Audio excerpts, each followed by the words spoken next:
Olá, eu sou Marcos Melo e você está aqui no meu canal. A Copa do Mundo Feminina de Futebol está prestes a começar. E no mundo inteiro não se fala disso. Inclusive, a FIFA está tendo dificuldades para vender ao valor que ela deseja a competição para emissoras europeias. Por que isso ocorre? Como resolver essa dificuldade? Antes de eu entrar nessa questão, verifique sua inscrição aqui no canal.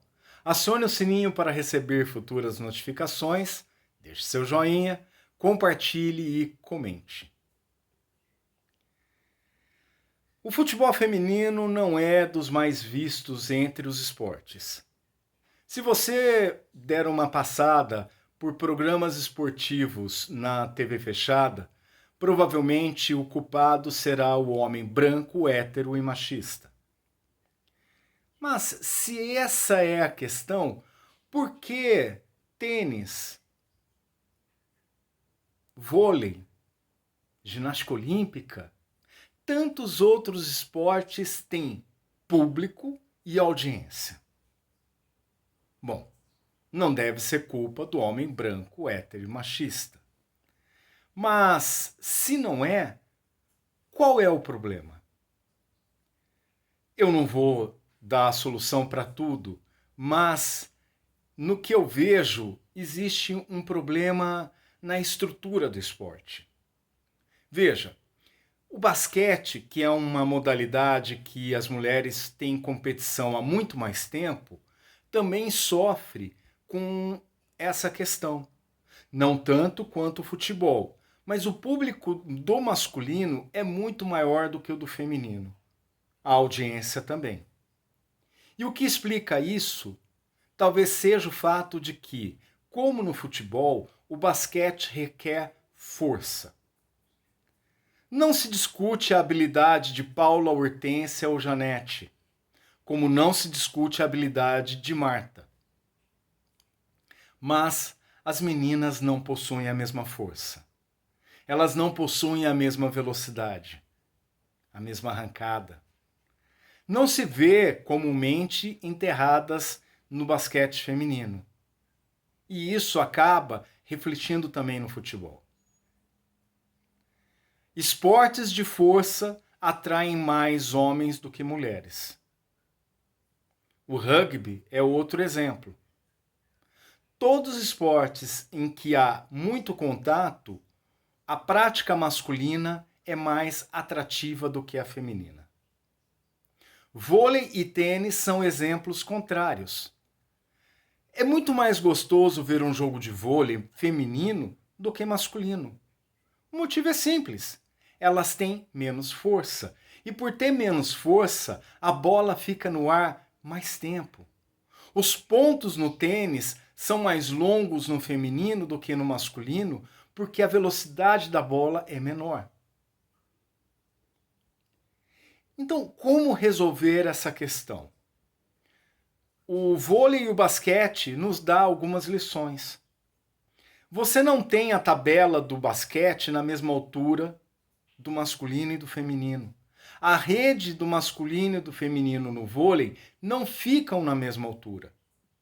Então, talvez, se ao invés de ficarmos com esse papo de que o problema é o machismo estrutural no esporte, começarmos a entender que o futebol feminino pode ser mais atrativo se diminuirmos o campo, diminuirmos o tamanho da trave ou, de forma mais simples, reduzirmos o tempo de jogo, talvez isso melhore para que o futebol feminino seja mais atrativo.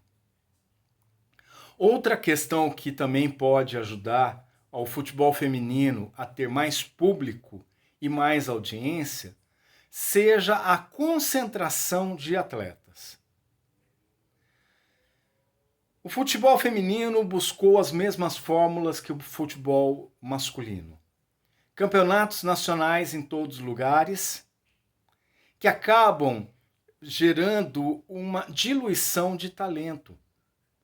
Ora, Se o futebol é muito mais recente, começou ali, como eu falei, no final do século XX, muito menos mulheres praticam futebol do que vôlei ou basquete.